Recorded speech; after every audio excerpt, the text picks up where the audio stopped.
परम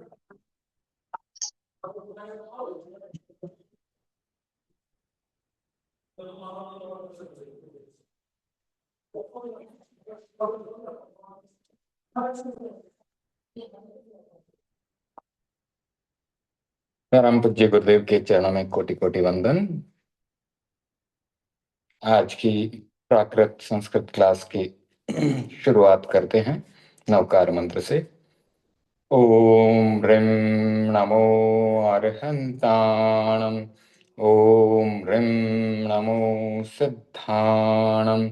ओम ह्रीं नमो आयर्याणम्। ओम ह्रीं नमो वज्झायाणम्।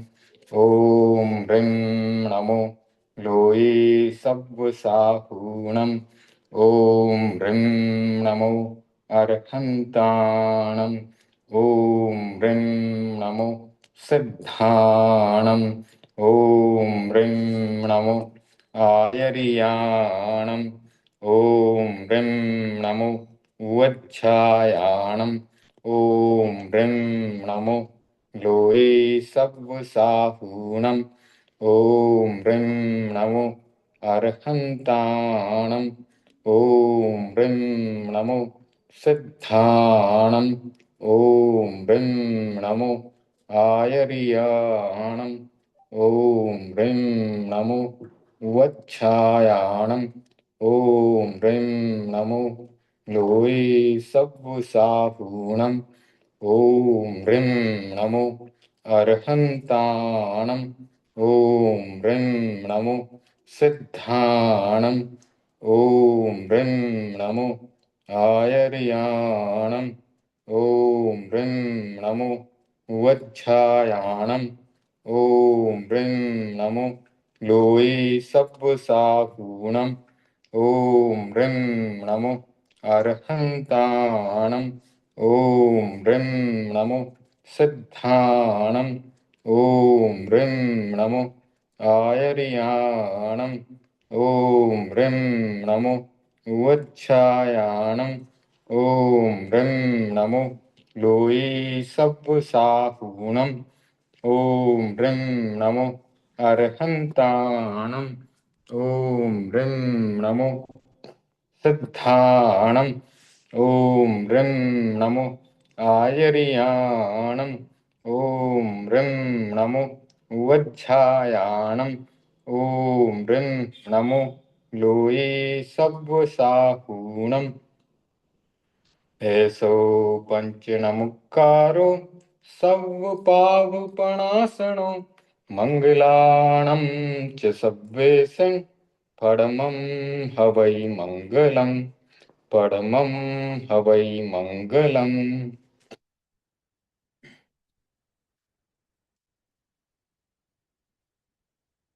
आज की क्लास का पहला आधा घंटा सूत्रों और शब्द सिद्धि के ऊपर है।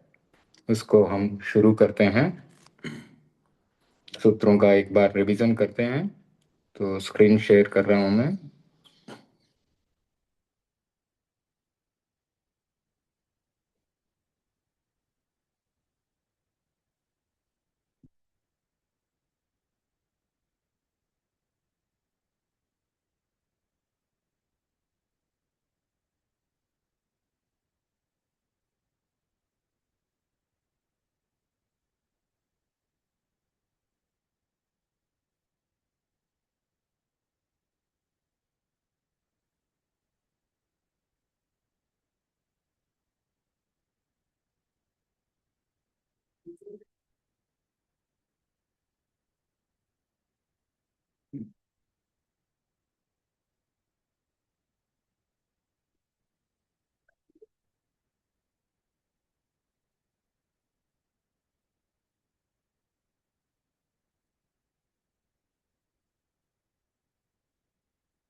सूत्रों का रिवीजन।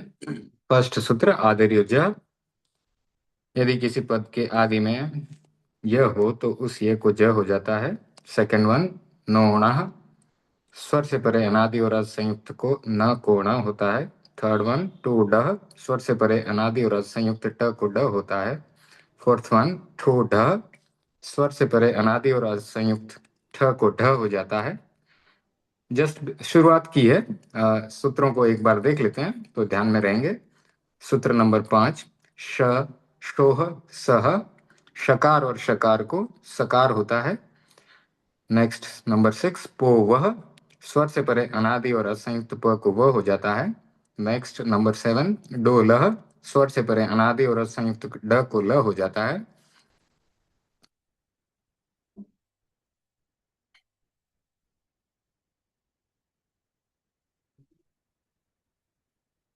सूत्र नंबर 8, कग चज तद पय वाम प्रायोलोक, किसी भी शब्द में अनादि और असंयुक्त कग चज तद पय वाम और व को प्रायलोप हो जाता है।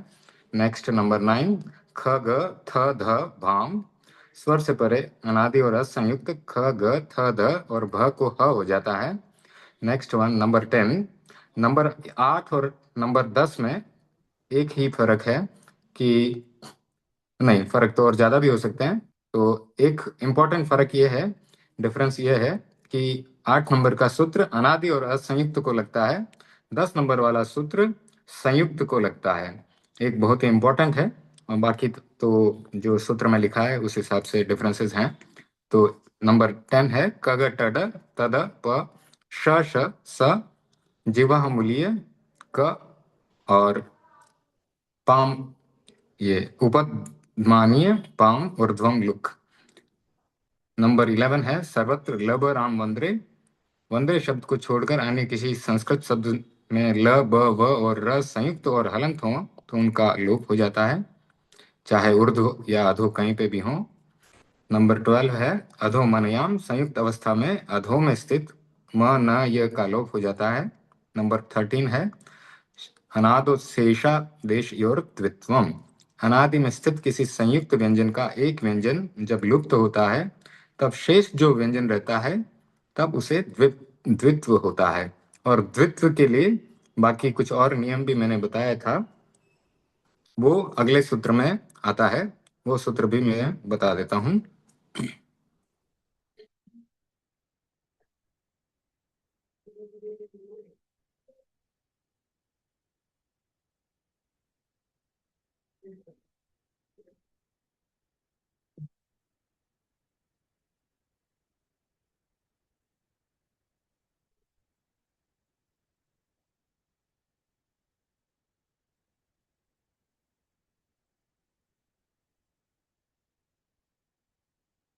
इसमें ये 24 नंबर का सूत्र है, द्वितीय तुर्यो, द्वितीय तुर्ययोरुपरि पूर्वः, द्वितीय तुर्यय सॉरी द्वितीय तुर्यय तुर्ययोरुपरि पूर्वः, द्वितीय तुर्यय द्वितीय तुर्ययोरुपरि पूर्वः, द्वितीय तुर्ययोरुपरि पूर्वः। किसी भी वर्ग के द्वितीय अथवा चतुर्थ अक्षर को द्वित्व का प्रसंग आने पर उनके पहले अक्षर को उसी वर्ग का प्रथम तथा चतुर्थ होने पर उस वर्ग का तृतीय अक्षर हो जाता है। तो इसमें थोड़ा समझने का प्रयास करना पड़ेगा अपने को, किसी भी वर्ग के द्वितीय अथवा चतुर्थ अक्षर का द्वित्व उसका मतलब क्या होता है और उसकी जगह तीसरा अक्षर आता है उसका क्या मतलब होता है, ये चीजें हम थोड़ा उदाहरण से समझेंगे। तो उदाहरण में लेकर के आता हूँ। पहले तो वर्ग क्या है वो समझना है। तो वर्ग क्या है कि जो व्यंजन होते हैं उनके वर्ग बनाए गए हैं। जैसे क ख ग बड़ग और य आता है, क ख ग और घ, उसको दीर्घ ग कहा जा सकता है। ग एक ह्रस्व है और घ एक दीर्घ है।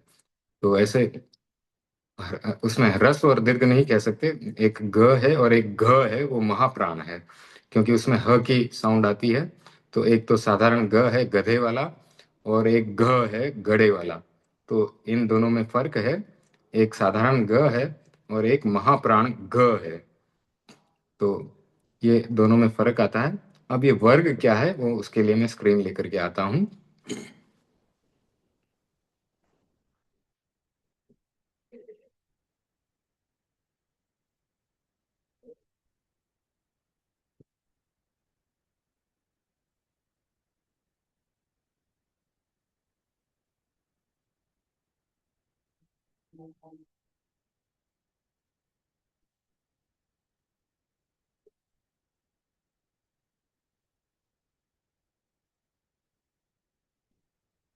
सबसे पहले ये समझ ने कुछ प्रेजेंटेशन भेजा था, उसमें यहाँ पर ये वर्ग दिखाई दे रहे हैं। प्राकृत की वर्णमाला है, उसको मैं बड़ा करके दिखाता हूँ। प्राकृत में स्वर हैं अ, आ, ई, उ, ए, ओ। इतने ही स्वर हैं प्राकृत में, 4 और 4 8। हिंदी वर्णमाला में अ, आ, ई, उ, ए, आई, ओ, औ, अह ऐसे होता है। कुल मिलाकर के 12 स्वर हैं, लेकिन प्राकृत में 8 ही हैं। अब व्यंजन में क्या होता है कि ये क ख ग घ और ग, च छ ज झ और या, ट ठ ड ढ और ण, त थ द ध और न, प फ ब भ और म। अब यहाँ तक एक बार ध्यान लगाएं। तो इसमें पहला जो है 5 अक्षर की एक लाइन है, एक ग्रुप बनता है 5 अक्षर का, जो है क ख ग घ और अंग। इसको क वर्ग कहा जाता है। जो इसके शुरुआत में 5 अक्षरों के शुरुआत में जो व्यंजन आया वो क है, इसलिए इन 5 अक्षरों के ग्रुप को क वर्ग बोला गया। फिर च छ ज झ और य, ये 5 अक्षरों के ग्रुप को च वर्ग बोला गया। फिर ट ठ ड ढ ण, ये 5 अक्षरों के ग्रुप को ट वर्ग बोला गया। फिर त थ द ध न, इसको त वर्ग बोला गया। फिर प फ ब भ म, ये प वर्ग कहलाता है। तो इस प्रकार से क वर्ग, च वर्ग, ट वर्ग, त वर्ग और प वर्ग, 5 वर्ग बने। पहले वर्ग में 5 व्यंजन है, जो कि क ख ग घ और अंग है। च वर्ग में 5 व्यंजन है, फिर से च छ ज झ या। ट वर्ग में 5 व्यंजन, ट ठ ड ढ ण। त वर्ग में 5 व्यंजन, त थ द ध न। प वर्ग में 5 व्यंजन, प फ ब भ म। तो इन 5 ग्रुप्स का, क वर्ग, च वर्ग, ट वर्ग, त वर्ग और प वर्ग का कुछ इंपॉर्टेंस है। ये इसलिए महत्वपूर्ण है, इनको 5 5 में इसलिए डिवाइड किया गया कि इनका उच्चारण स्थान जो है, बाद में जिसके बारे में पढ़ा जाएगा, बताया जाएगा, वो उच्चारण स्थान के हिसाब से इनके वर्ग बनाए गए, उसके अनुसार इनके ये वर्ग बनाए गए हैं। तो अब क वर्ग में दूसरा अक्षर है ख, चौथा अक्षर है घ, और ये दोनों क्या हैं? महाप्राण हैं। तो वो जो सूत्र आया था उसमें यह बताया गया कि क वर्ग का दूसरा या चौथा वह ये व्यंजन है, उनमें अगर द्वित्व होता है तो वो तीसरा व्यंजन बन जाएगा या पहला बन जाएगा। जैसे ख का द्वित्व है तो क आ जाता है, घ का द्वित्व है तो ग आ जाता है। इस प्रकार से उसको फिर से पढ़ते हैं हम, क्या बताया है सूत्र में।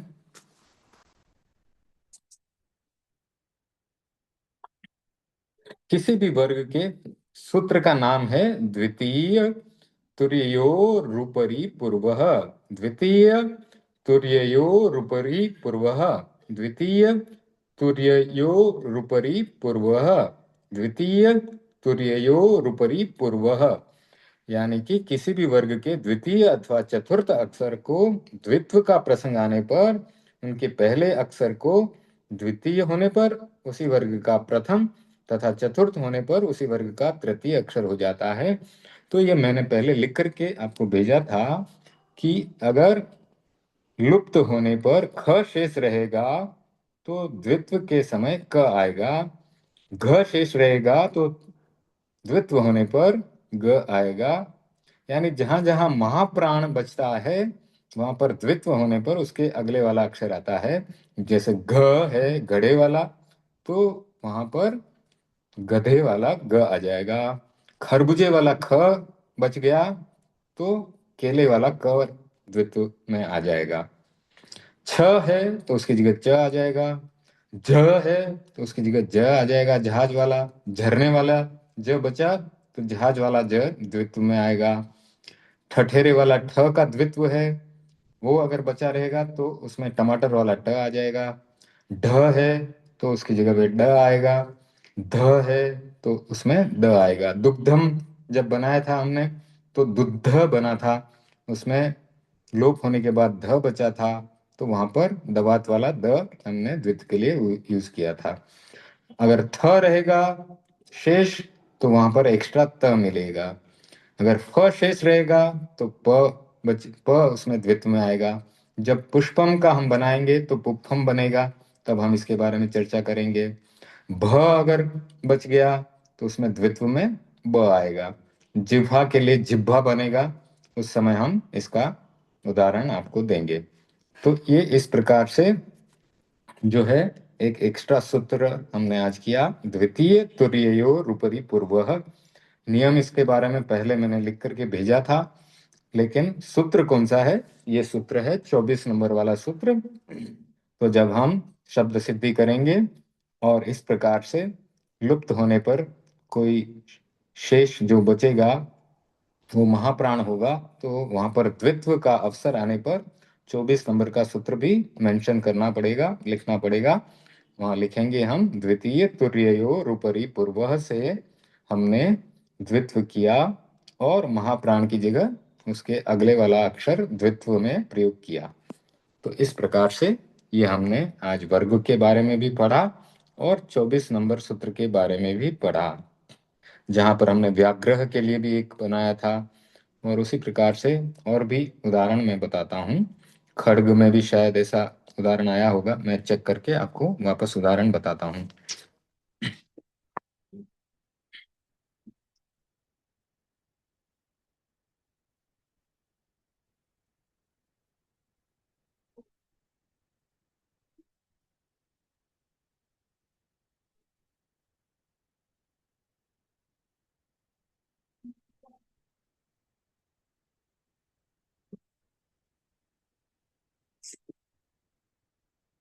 एक बार स्टॉप शेयर किया है मैंने। अभी हम अगला उदाहरण लेते हैं।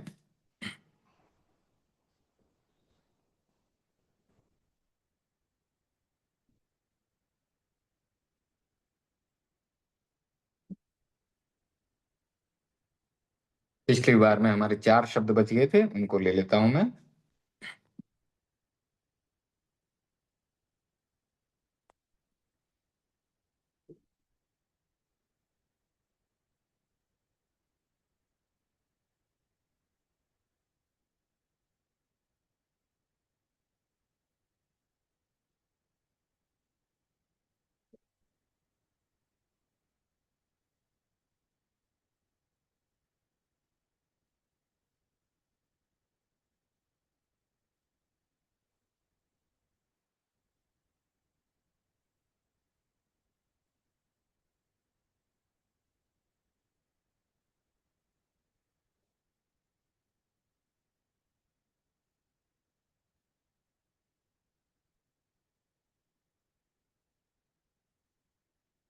यहाँ पर ये दुग्धम शब्द हमने लिया था, तो यहाँ पर एक और सूत्र लगेगा जो कि था, फिर से इसको बता देता हूँ। दुग्धम का हमने विच्छेद इस प्रकार किया था, हलंत द प्लस उ प्लस हलंत ग प्लस हलंत ध प्लस अ प्लस हलंत म। तो दुग्धम संस्कृत का शब्द है, इसको प्राकृत में हमें सिद्ध करना है दुग्धम। तो सबसे पहला यहाँ पर जो सूत्र लगाया गया ग का लोप करने के लिए, वह था कग टड, सूत्र नंबर 10। कग टड तद प श स श जीवा मूल्य क और उपमानीय पाम ऊर्ध्वम लुप। ये सूत्र लगाने पर ग का लोप हो गया और बाकी जो भी अक्षर बचे थे उन्हें नीचे की स्टेप में लिखा गया, हलंत द प्लस उ प्लस हलंत ध प्लस अ प्लस हलंत म। अब ग का लोप होने पर जो हलंत ध बचा है वहां पर 2 सूत्र लगाने होंगे हमको। पहला तो उसका द्वित्व होगा, वो होगा अनादौ शेषादेशी और द्वित्वम सूत्र से, 13 नंबर का सूत्र वो लगाया। उसके साथ ही हमें 24 नंबर का सूत्र भी लगाना पड़ेगा, क्योंकि द्वित्व हो रहा है और वहां पर महाप्राण ध है। तो ध शब्द शेष बचा, इसके लिए द्वितीय तुर्ययोर उपरि पूर्वः, यह सूत्र लगाने से ध के आगे जो एक्स्ट्रा व्यंजन आया वो आया द। क्योंकि तथ दध न, इस वर्ग में त वर्ग में ध के पहले द आता है, तो द यहाँ पर एक्स्ट्रा लगाया गया। तो हलंत द आया, फिर ऊ आया, प्लस हलंत द, प्लस हलंत ध, प्लस अ, प्लस हलंत म। तो अंतिम हलंत म का मोनुस्वार सूत्र से अनुस्वार बन गया। तो वहां पर अ के जगह पे अम हो गया, और हलंत द प्लस ऊ प्लस हलंत द प्लस हलंत द वैसे का वैसा रखा, और प्लस अम आ गया। इन सबको जोड़ देने पर दुद्धम बना। तो इस प्रकार से ये हमने शब्द पहले सिद्ध कर दिया था, लेकिन यह नियम जो यहाँ पर मैंने लिखा, क या ख बचेगा तो बनेगा, ग या घ बचेगा तो ग बनेगा, यह जो नियम है वो सूत्र नंबर 24 है, द्वितीय तुर्योरुपरि पूर्वः। अब आगे बढ़ते हैं।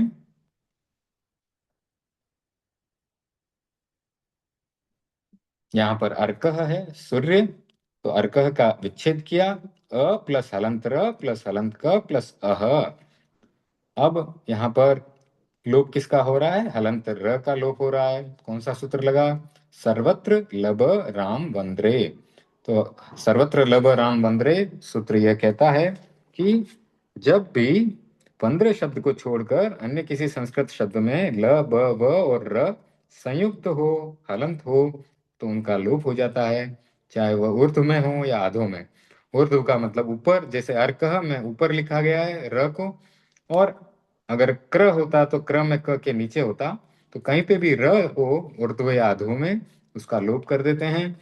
तो नीचे जो स्टेप लिखी गई उसमें अ प्लस हलंत क प्लस अह ऐसे आया।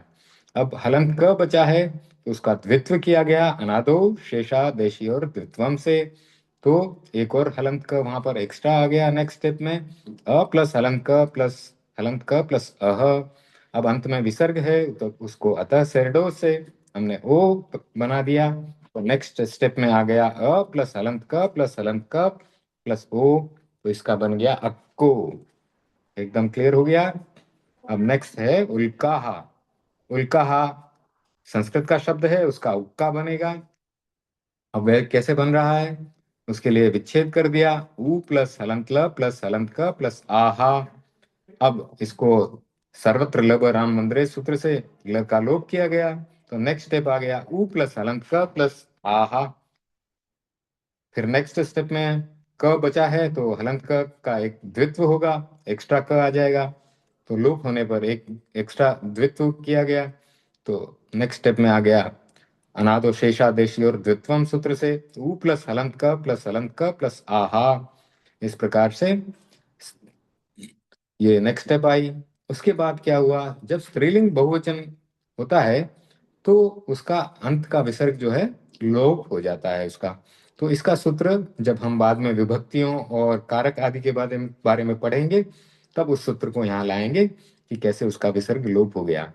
तो विसर्ग का लोप हो गया तो पीछे आ बचा है, इन सबको जोड़ दिया तो उक्का शब्द बन गया।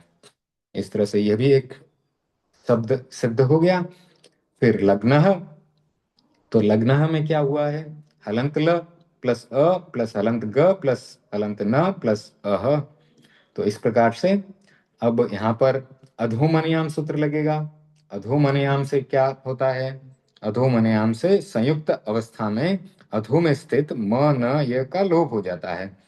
तो यहाँ पर न का लोप हो गया, तो हलंत ल प्लस अ प्लस हलंत ग प्लस अह। तो यह न का लोप करने के बाद हुआ। न का लोप होने के बाद ग बचा है, तो ग का द्वित्व होगा अनादो शेषादेशी और द्वित्वम से। तो हलंत ल प्लस अ प्लस एक एक्स्ट्रा हलंत ग आ गया है, प्लस हलंत ग प्लस अह। नेक्स्ट स्टेप में विसर्ग है अंत का, उसको अतः सेडो सूत्र से ओ कर दिया है। तो हलंत ल प्लस अ प्लस हलंत ग प्लस हलंत ग प्लस ओ हो गया। इस प्रकार से लग्गो बन गया सबको जोड़ने पर। स्तुति पाठक। फिर युग्मम है। अब ये युग्मम का दो बनता है, एक बनता है जुग्गम और एक बनता है जुम्मम। तो यहाँ पर जुग्गम तो सिद्ध सिद्ध किया हुआ है।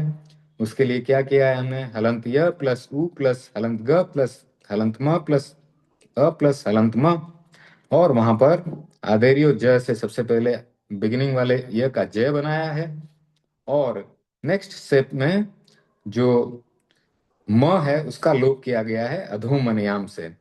तो हलंत ज प्लस उ प्लस हलंत ग प्लस हलंत म प्लस हलंत प्लस अ प्लस हलंत म था, उसमें नेक्स्ट स्टेप में हलंत म का लोप हो गया, तो बचा हलंत ज प्लस उ प्लस हलंत ग प्लस अ प्लस म।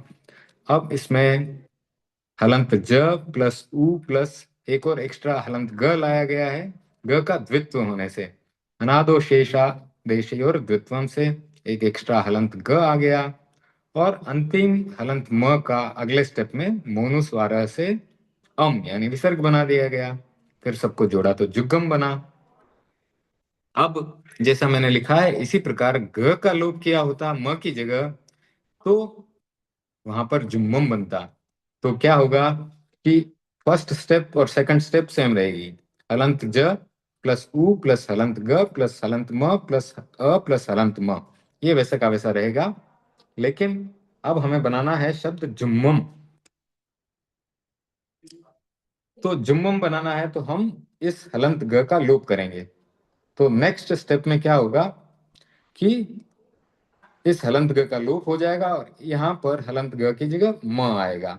वहां पर सूत्र कौन सा लगेगा, 10 नंबर का सूत्र लगेगा, क ग ट ड त द प श स स जीवा मूल्य क और उपमानीय पाम ऊर्ध्वम लुक।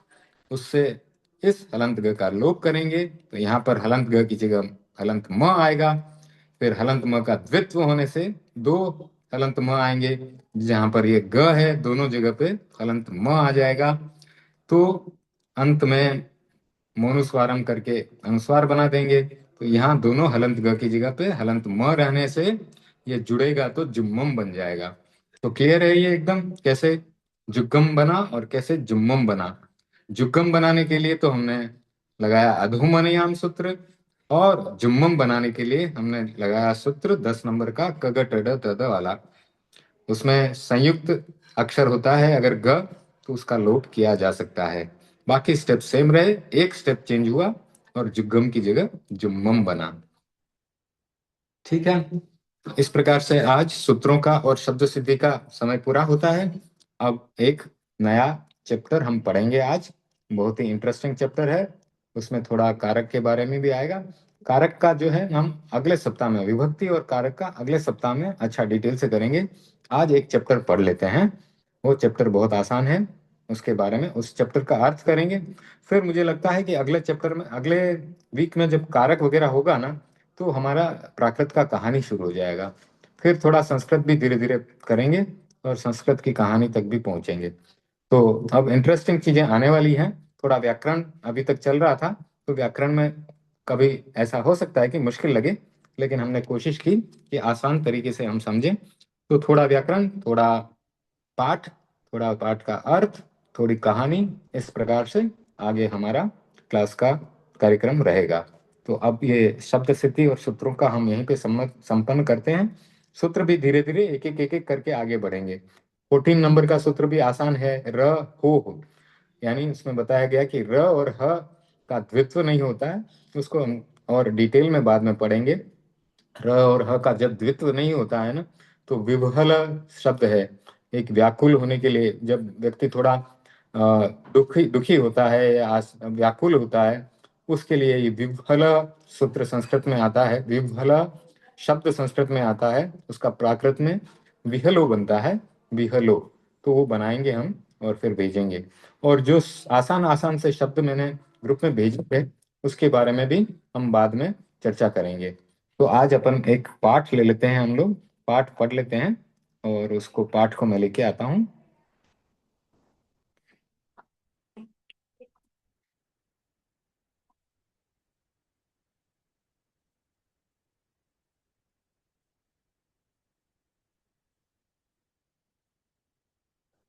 ये पाठ के नीचे कुछ एक्सरसाइजेस भी थी, जैसे जग्गामी के साथ कौन सा सर्वनाम लगेगा, मैं कुछ थोड़े बता देता हूँ, थोड़े आज कर लेते हैं, थोड़े बाद में करेंगे, ठीक है ना। तो जैसे सर्वनाम लिखना है, जग्गामी किसके लिए प्रयोग में आता है, अहम के साथ आता है। अहम जग्गामी मतलब मैं जागता हूँ। हसई किसके लिए आता है, वो थर्ड पर्सन के लिए आता है। तो यह सा हसई या सो हसई, यानी या तो वह हंसती है या वह हंसता है, उसके लिए प्रयोग में आता है सा हसई या सो हसई। चलित था, चलित था का प्रयोग किसके लिए होता है, वो हमने पढ़ा था पहले। इसके लिए तुम्हें चलित था, इस प्रकार से प्रयोग में आता है। तुम्हें चलित था यानी वे दोनों या वे सब चलते हैं। बोलंती, ये किसके लिए प्रयोग में आता है, ये आता है प्रयोग उनके लिए, थर्ड पर्सन के लिए। ते बोलंती यानी वे दोनों बोलते हैं या वे सब बोलते हैं। चलित था किसके लिए आया था, ये तुम के लिए प्रयोग में आता था। तुम्हें, तुम्हें चलित था, तुम लोग, तुम दोनों या तुम सब चलते हो, उस रूप में आता है। बोलंती, ते बोलंती यानी वे सब या वे दोनों बोलते हैं।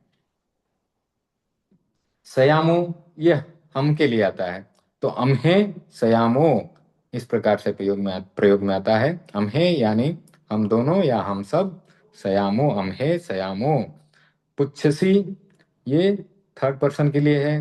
पुच्छसी तो किसके लिए प्रयोग में आता है, सा पुच्छसी, या सॉरी, पुच्छसी ये तुम के लिए प्रयोग में आता है। तुमम पुच्छसी यानी तुम पूछते हो, इस प्रकार से ये प्रयोग में आते हैं।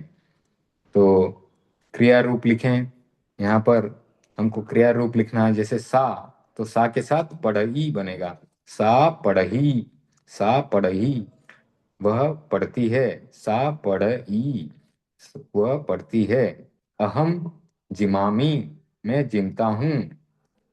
ते, ते है यानी वे सब, वे सब के लिए क्या प्रयोग में आएगा, ते खेलंती, वे सब खेलते हैं। तुम्हें जान, तुम्हें यानी तुम के लिए प्रयोग में आया है। तुम्हें जानित था, तुम्हें जानित था, इस प्रकार से प्रयोग में आएगा। तुमम, तो ये तुम के लिए प्रयोग में आ रहा है। तुम के लिए क्या प्रयोग में आएगा, तुमम पुच्छसी, जैसे ये नीचे किया था हमने, तुमम पुच्छसी।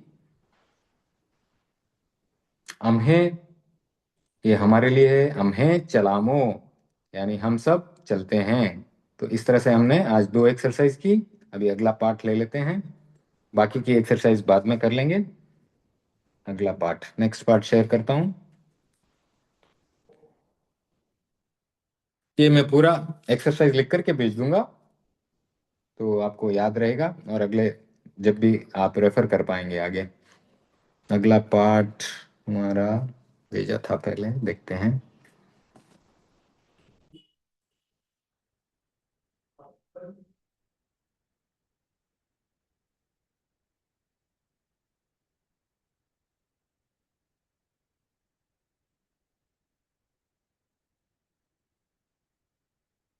ये है पार्ट नंबर 1, दिखाई दे रहा होगा, बड़ा करता हूं मैं इसको।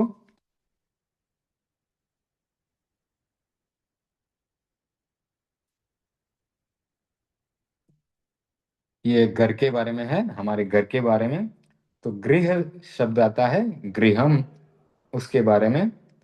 संस्कृत में गृहम है, उसका गिह बन जाता है, गिहम बन जाता है।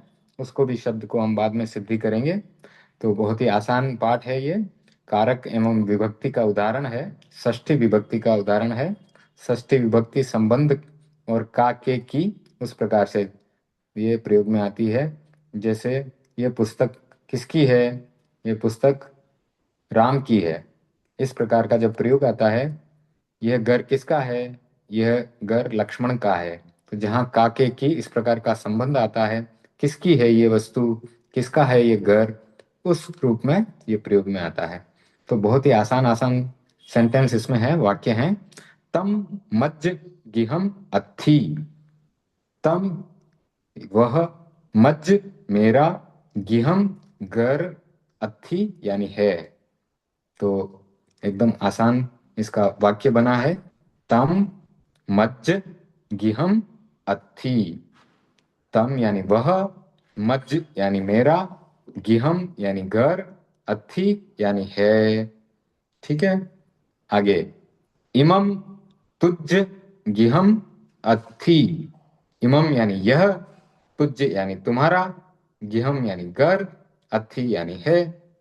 एकदम साधारण सा वाक्य बना है, बहुत ही सरल है।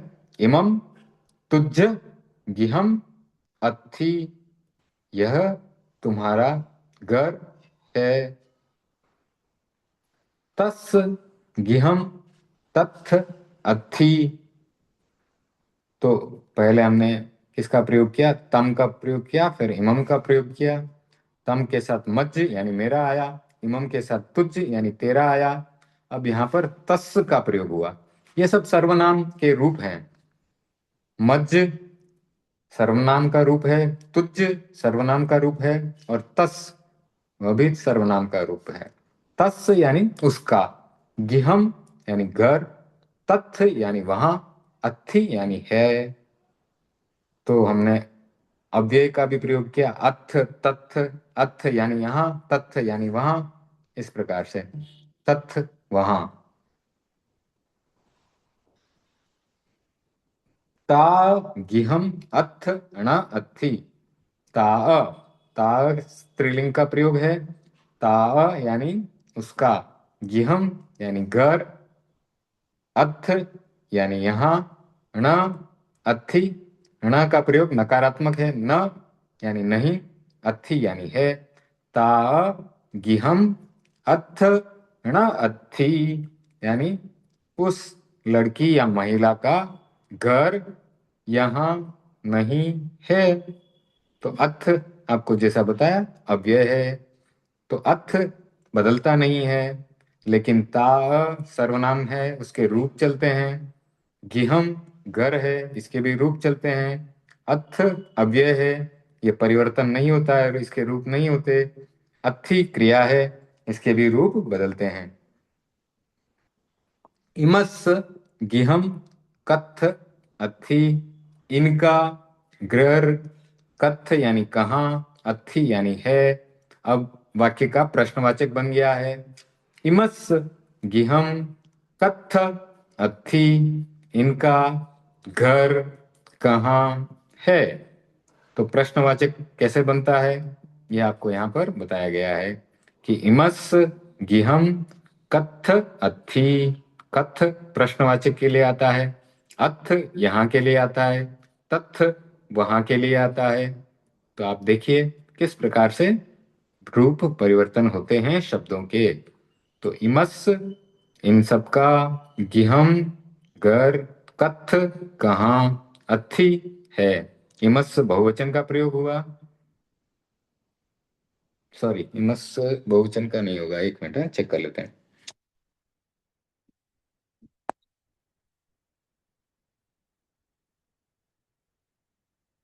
ठीक है, एक वचन ही है इमस, इनका घर कहाँ है।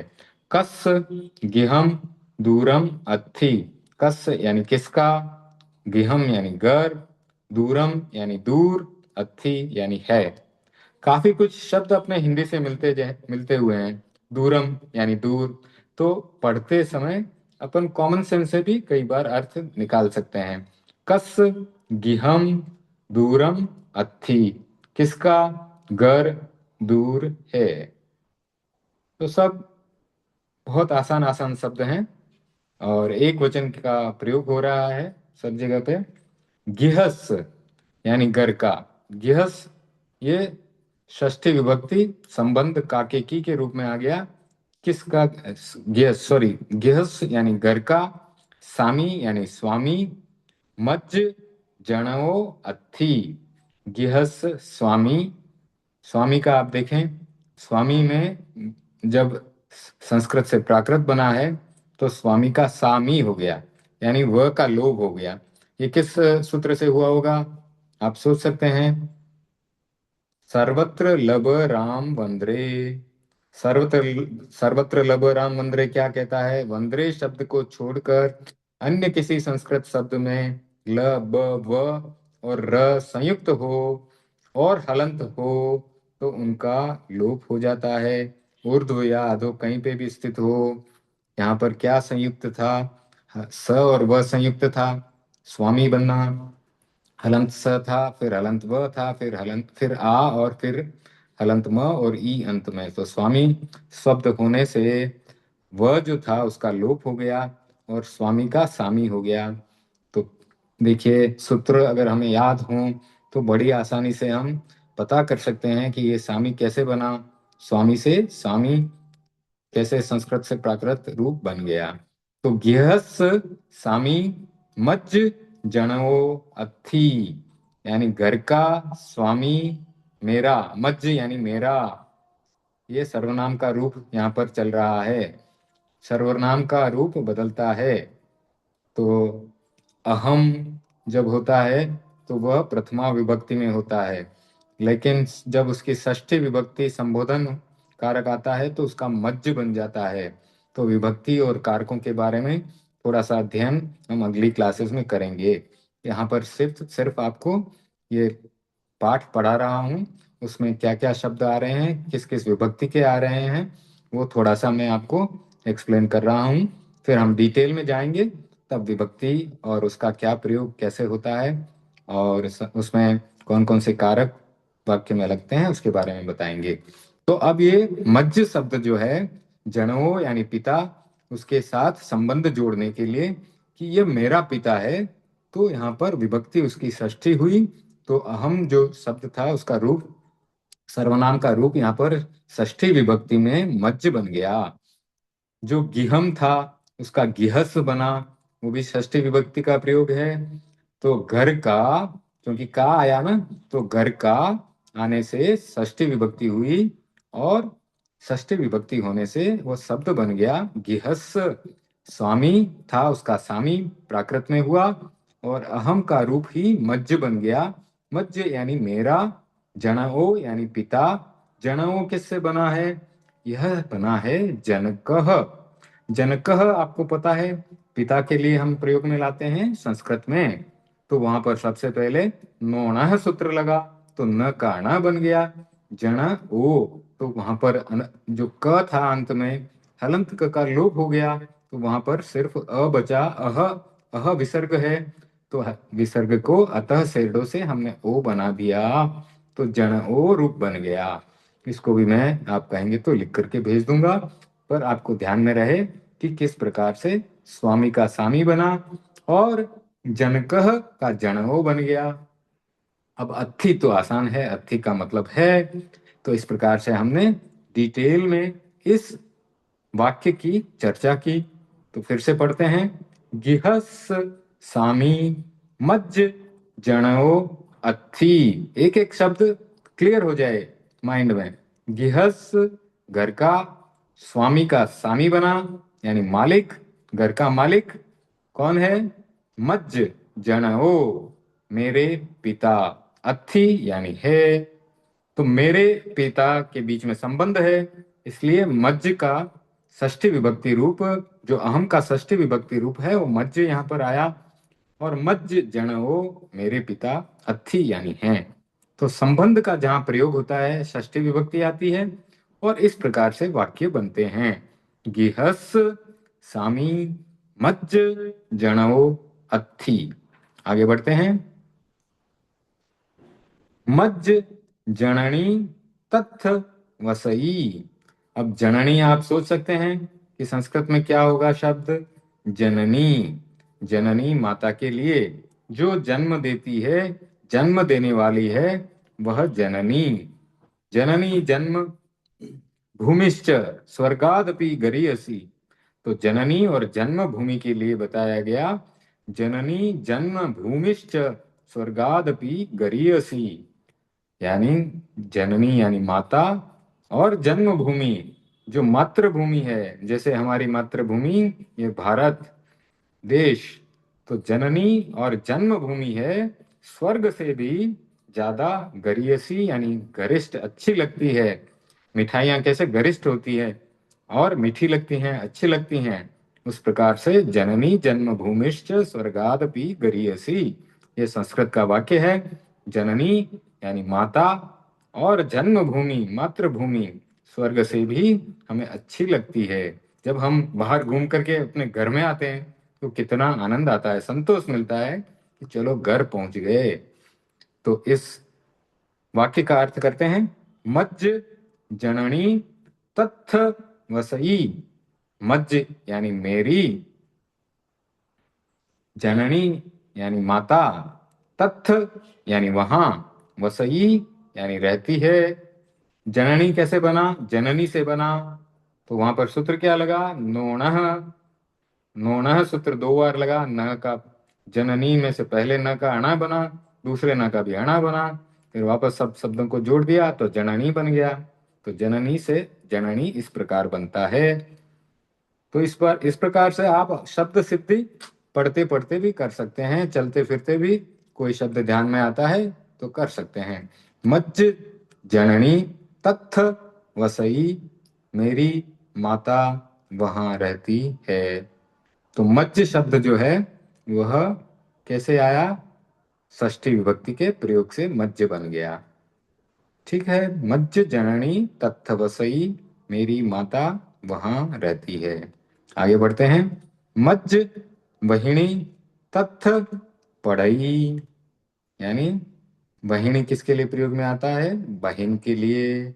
मज्ज मेरी वहिणी यानी बहन, तथ पढ़ई यानी वहां पर पढ़ती है।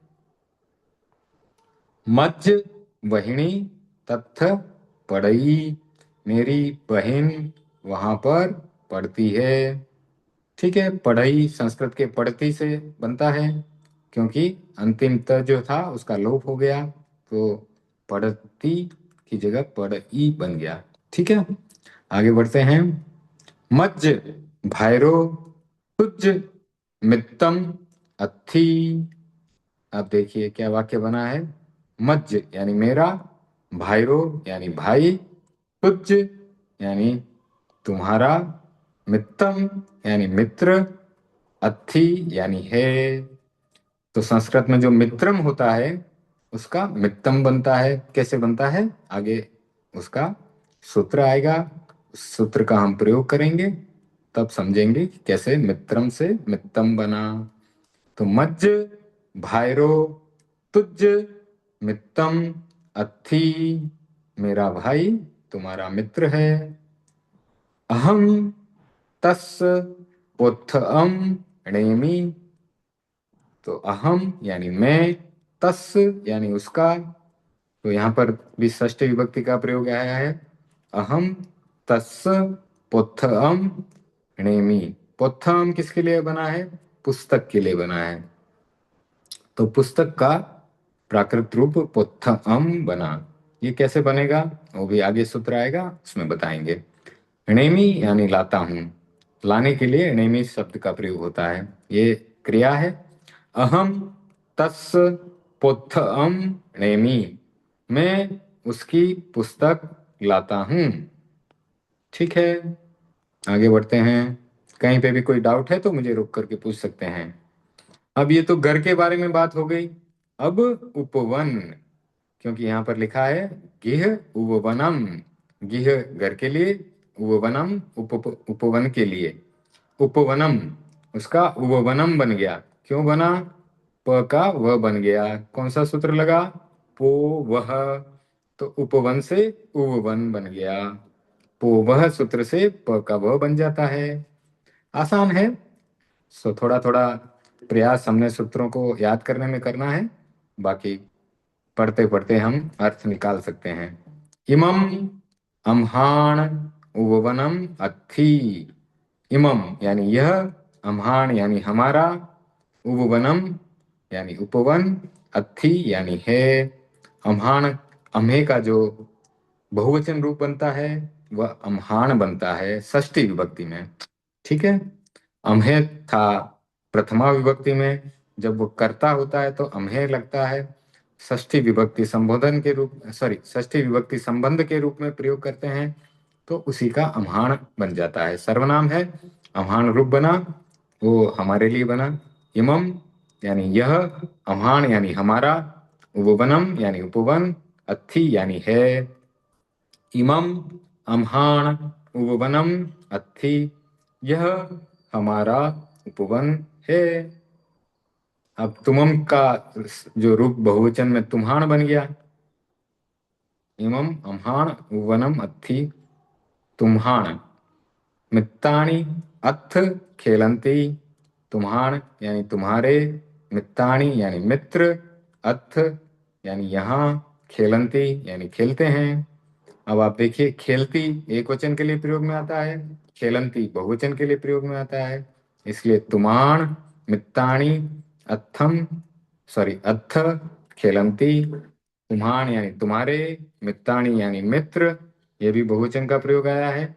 अत्थ, खेलंती, यहाँ खेलते हैं, तुम्हारे मित्र यहाँ खेलते हैं। ताण, पुत्ता, तत्थ, धावंती, ताण यानी उसके, पुत्ता यानी पुत्र, तत्थ धावंती यानी वहां पर दौड़ते हैं।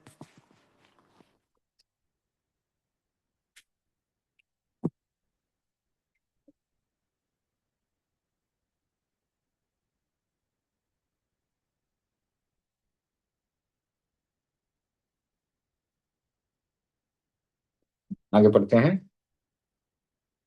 इमान, भायरा, तत्थ न गच्छन्ति, इनके भाई वहां नहीं जाते हैं। अण का जहां प्रयोग होता है यानी नकारात्मक है, नहीं, गच्छन्ति जाने जाने के प्रयोग में है, तो नहीं जाते हैं। इमान इनके, भायरा यानी भाई, तत्थ न गच्छन्ति वहां नहीं जाते हैं। काण, मित्तानि, तत्थ जीमंती, अब प्रश्नवाचक आ गया। काण यानी किनके, मित्तानि यानी मित्र, तत्थ वहां, जीमंती यानी जीमते हैं। काण मित्तानि तत्थ जीमंती, किनके मित्र वहां जीमते हैं। आगे बढ़ते हैं। उवनस् इमे रुक्खा संति, उवनस्, ये फिर से जब षष्ठी विभक्ति का प्रयोग हुआ उपवन के साथ, तो उवन जो था उसका उवनस् बन गया। इमे रुक्खा संति, उपवन के ये, इमे यानी ये, रुक्खा यानी वृक्ष, वृक्ष का शब्द बना रुक्खा, कैसे बना उसका बाद में सूत्र पढ़ करके प्रयोग करेंगे। रुक्खा यानी वृक्ष, संति यानी हैं, यहाँ पर भी बहुवचन का प्रयोग है, तो रुक्खा यानी बहुत सारे वृक्ष, उनके लिए प्रयोग में किया लाया गया है, क्योंकि उपवन में बहुत सारे वृक्ष होते हैं। तो उपवनस इमे रुक्खा संति, उपवन के ये वृक्ष हैं। आगे बढ़ते हैं। इमानी ताण पुप्फाणी संति, इमानी यानी ये, ताण यानी उनके, पुप्फाणी यानी पुष्प, फूल, संति यानी हैं। ताण किसके लिए प्रयोग में आया, वृक्षों के लिए, तो ताण सर्वनाम है। ठीक है, तो इमानी ताण पुप्फाणी संति यानी ये उनके फूल हैं, किसके यानी उन वृक्षों के। चलो आगे बढ़ते हैं। इमं नयरस सुंदरम उपवनम अत्थि, अब इसे वापस से पढ़ते हैं। इमम यानी यह, नयरस, नयर किसके लिए प्रयोग में आ रहा है, नगर, नगर का नयर कैसे बना, बहुत ही आसान है, जो न था उसमें इन्होंने नोना सूत्र करके अणा बना दिया। ये एक एक्सेप्शन जैसा ही है, क्योंकि जो नगर का न आदि में है वहां पर नोना सूत्र यूजुअली नहीं लगाया जाता है, स्वर से परे अनादि और असंयुक्त न को ही ण होता है, पर यहाँ आदि में ही इन्होंने लगाया नोना सूत्र, उसका अणा कर दिया, और घ का लोप करके बाद में अवर्णो य श्रुति शब्द सूत्र से य बना दिया। घ का लोप करके वहां पर जो अ बचा था उसका य बना, तो न ग र, तो न का ण बन गया, ग की जगह य आ गया, र ऐसा का ऐसा आ गया, तो नयरस सुंदरम, तो इमम नयरस सुंदरम यानी यह नगर का सुंदर उपवनम अत्थि उपवन है। तो सारे के सारे वाक्य जो हैं एकदम सरल सरल वाक्य ही यहाँ लिए गए हैं। इमम नायरस सुंदरम उपवनम अत्थि, यह नगर का सुंदर उपवन है। अथ कमलस्य पुष्पम अत्थि। अथ यानी यहाँ, कमलस्य यानी कमल के, पुष्पम यानी फूल, अत्थि यानी है, यहाँ कमल के फूल हैं। अथ कमलस्य पुष्पम अत्थि, यहाँ कमल के फूल हैं। अगला है पुफ्फस ला अत्थि। ये लता शब्द से ला बन गया, क्योंकि त का लोप हो गया तो पीछे अ बच गया, तो लता का ला बन गया। पुफ्फस ये पुष्प से बना है, इसका भी हम बाद में सिद्धि करेंगे। पुष्प का पुष्प कैसे बना, तो पुफ्फस यानी फूलों के, ला यानी लता, अत्थि यानी होते हैं। पुफ्फस यानी फूलों की, लता, अत्थि यानी है, तो फूलों की लता है। पुफ्फस ला अत्थि, फूलों की लता है। कमलान पुफ्फान माला सोहई। कमलान ये कमल के लिए षष्ठी विभक्ति का प्रयोग है। कमलान यानी कमल के, पुफ्फान यानी फूलों की, माला सोहई यानी शोभा देती है, शोभित होती है। कमलों कमलान पुफ्फान माला सोहई, कमलों के पुष्पों की माला शोभा देती है। अथ वारिणो णई न अत्थि। अथ यानी यहाँ, वारिणो यानी नदी की, सॉरी, वारिणो यानी कि पानी की, णई यानी नदी, न यानी नकारात्मक प्रयोग है, अत्थि यानी है। तो नई शब्द जो है कैसे बना, नदी जो शब्द था, नदी में जो न था उसका ण बना दिया नोनह सूत्र से, ये भी एक एक्सेप्शन ही है। और जो दी था उसमें द का लोप होने से ई बच गया। इस प्रकार से द का लोप किया गया कगचज तद पैवाम प्रायोलुक से, तो नदी का नई यहाँ पर बन गया है न अत्थि।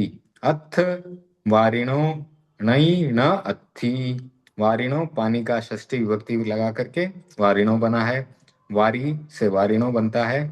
तो अथ वारिणो णई न अत्थि, यानी यहाँ पानी की नदी नहीं है। अम्हान गिहस अणुअरो वत्थुनो मुल्लम पुच्छई। तो यहाँ पर क्या हुआ है, अम्हान यानी हमारा, गिहस घर का, अणुवरो यह कैसे बना, अनुचरः। अनुचरः एक शब्द है संस्कृत का, तो अनुचरः में जब नोणः सूत्र लगा तो न का तो अणा बन गया, ठीक है। च का लोप कर दिया गया किससे, कग च तद पैवाम प्रायोलुक से, तो च के बाद अ बच जाता है, तो अनुचर उसका अणु अर ऐसे बना। और अंत में विसर्ग था अनुचरः, तो विसर्ग का अतः सेडो से ओ बन गया, तो अनुचरः का अणु अरो बन गया। आप अपनी डायरी में शब्द सिद्धि कर सकते हैं, मैं भी कोशिश करूंगा जो जो भी नए शब्द यहाँ आए हैं उनका कैसे प्राकृत में रूप बना उसको लिख करके अपन भेज सकते हैं ग्रुप में।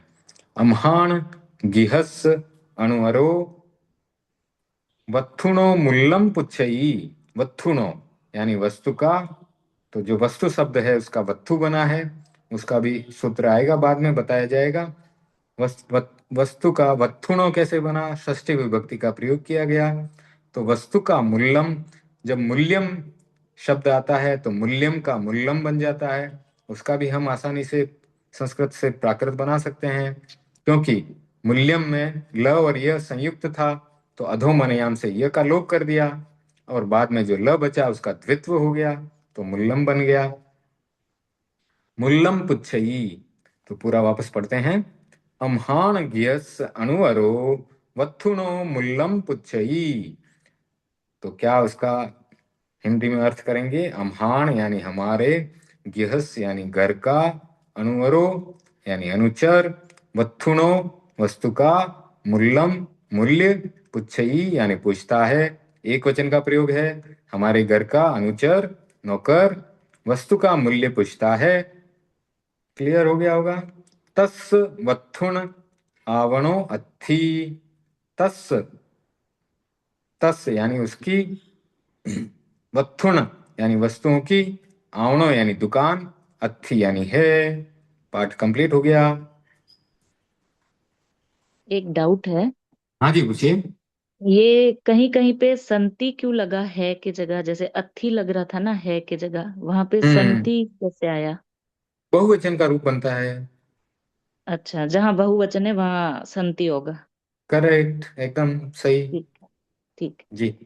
तो ये क्रिया के रूप है ना, तो उस तरह से बदलते हैं। जब धीरे धीरे अपन आगे बढ़ेंगे तो अपन पहले संस्कृत में क्रिया के सारे रूप लिखेंगे, फिर उसका प्राकृत में इस प्रकार से हो जाता है। अभी तो क्या है, पाठ भी कंटिन्यू करना है अपने को, तो धीरे धीरे स्टेप बाय स्टेप हम आगे बढ़ेंगे। तो बहुत सारी क्रियाएं आएंगी, उनके सबके रूप आएंगे, किस प्रकार से अलग अलग क्रिया के अलग अलग रूप बनते हैं, अलग अलग शब्द आएंगे। अकारात्मक जैसे राम, रामो, रामा प्रथमा। फिर मुनि, वो इकारात्मक है, जो ई अंत है उसका तो मुनि है। जैसे ऊ अंत वाला है, साधु है। तो इसके हर तरह से अलग अलग सबके अलग अलग रूप बनते हैं। तो राम का सबसे आसान है राम, रामो, रामा। और प्राकृत में तो और भी आसान हो जाते हैं। तो धीरे धीरे अपन स्टेप बाय स्टेप आगे बढ़ते हैं, ठीक है ना। हाँ ठीक है। आज का यही संपन्न करेंगे। तो परम स्टॉप शेयर करता हूँ। परम पूज्य गुरुदेव की आज्ञा से सुने मंगल पाठ। ओम ह्रीं नमो अर्हन्ताणं, ओम ह्रीं नमो सिद्धाणं, ओम ह्रीं नमो आयर्याणं, ओम ह्रीं नमो वज्जायाणं, ओम ह्रीं नमो लोये सव्वसाहुणं। एसो पंच नमुक्कारो सव्व पावपनाशनो, मंगलाणं च सव्वेसिं परमं हवै मंगलम्। चत्तारि मंगलम् अरहन्ता मंगलम्, सिद्धा मंगलम्, साहू मंगलम्, केवली पणत्तो धम्मो मंगलम्। चत्तारि लुगुत्तमा अरहन्ता लुगुत्तमा, सिद्धा लुगुत्तमा, साहु लुगुत्तमा, केवली पणत्तो धम्मो लुगुत्तमो। चत्तारि शरणं पवज्जामि, रहन्ते शरणं पवज्जामि, सिद्धे शरणं पवज्जामि, साहु शरणं पवज्जामि, केवली पुनत्तं धम्मं शरणं पवज्जामि। धम्मो मंगलमुक्किट्ठम्, अहिंसा संयमो तवो, देवावितं नमन्सन्ति यस्य धम्मे सयामणो। चैत्ताभारहं वासं चक्रवट्टी महिधियो, सन्ति सन्ति करे लोये पत्तो गई मणित्तरम्। देवदानव गन्धर्वा जक्षरक्षस किन्नरा, बम्भयारिं नमन्सन्ति दुःकरं जयीकरन्ति तं। सर्वमङ्गलमाङ्गल्यं सर्वकल्याणकारणं, प्रधानं सर्वधर्माणां, जैनं जयति शासनं। मङ्गलं भगवान् वीरो, मङ्गलं गौतमो गणे, मङ्गलं स्थूलिभद्राद्या जैनधर्मोऽस्तु मङ्गलं। मङ्गलं मतिमान् भिक्षु, मङ्गलं भारमल्लका, मङ्गलं रायचन्द्राद्या, मङ्गलं तुलसी गुरु। महाप्रज्ञोऽस्तु मङ्गलं, महाश्रमणोऽस्तु मङ्गलं, तेरापन्थोऽस्तु मङ्गलं। विघ्नहरण मंगलकरण स्वाम भिक्षुनो नाम, गुण गोलक सुमरण कर्याम सरे चिंत्या काम।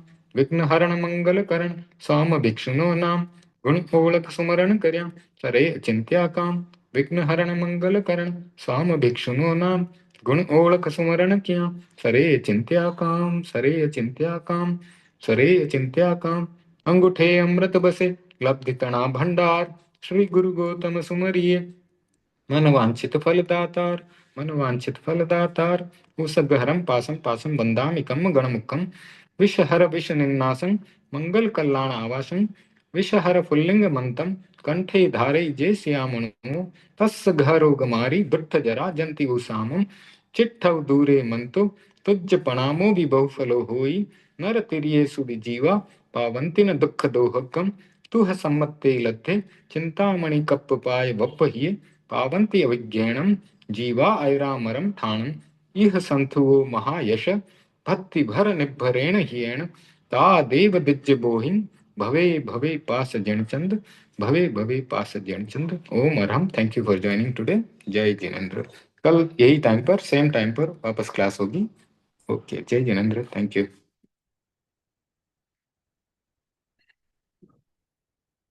कृतज्ञ।